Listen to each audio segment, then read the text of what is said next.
What's up guys, MrBayeasy here, and today we're going to be talking about a topic that I covered a little bit ago, the new creatures that could possibly be in Halo 5 Guardians. Now I'm going to elaborate on this just a little bit and kind of throw you guys a curveball with this. So I want to recap a little bit just for anyone that didn't see the video or may have forgotten.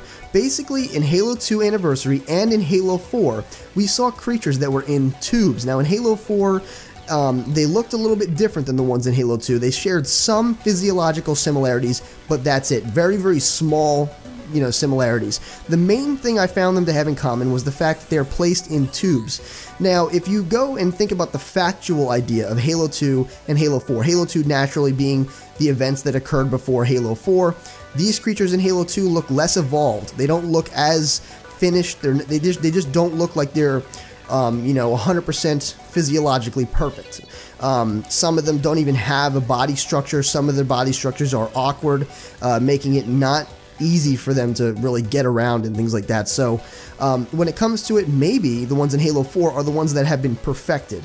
Now, keep this in mind as we move forward, because the real question of this commentary is going to be if this is a new species. Because before I proposed the idea that it could possibly be maybe a form of flood that doesn't need a host body to manifest into their actual form.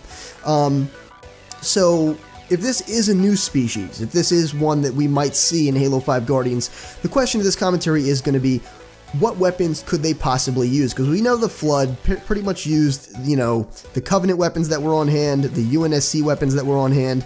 They just used them like normal. But maybe these creatures might use different weaponry. They might have different attacks. Now this creature, if it is a new creature, looks very primitive. It doesn't look like it has, an intelligent structure. Of course, that could be false, but it doesn't look like it has the body structure to use traditional weapons. Now, of course, these could just be the indigenous species on whatever planet this may be. However, I'm going to go ahead and assume for this commentary that they are the main inhabitants of this planet, and they have some decent levels of intelligence, enough to organize themselves. So if this is the case, we're probably seeing a very animalistic attack style here. They look very much like prehistoric dinosaurs in a miniature form. They just don't look like, again, they don't have the body structure to even hold primitive weapons like spears or rocks or whatever it may be.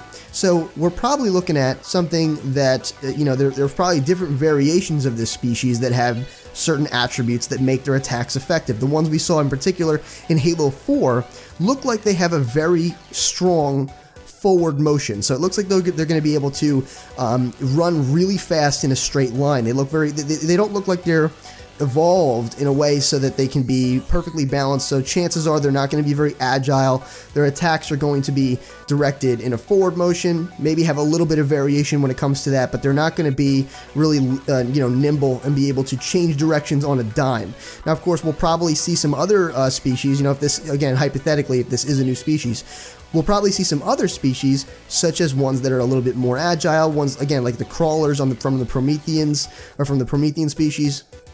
They jump on walls, they run really fast, they're all over the place. They even climb upside down on objects. So they're the nimble race. They're the ones that are, a bit more agile. That's what I'm talking about. We're probably going to see some of those creatures as well.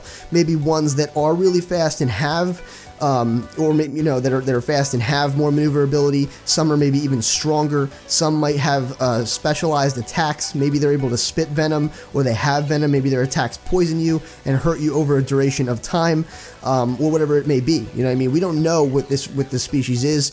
When it comes to Halo, the variety of stuff in the universe is literally limitless. We have seen some crazy stuff when it comes to Halo. So I'm very excited if this is a new species, because it's very interesting, guys, that 343, again, is the developer of both Halo 4 and Halo 2 Anniversary. Now, this is nothing new. This is not new news. However, if you follow the factual, storyline behind these two games, Halo 2 did happen before Halo 4. Now, they included them in both of these games. In Halo 4, it was very, secretive. I have still not found any, concrete explanation as to what these were.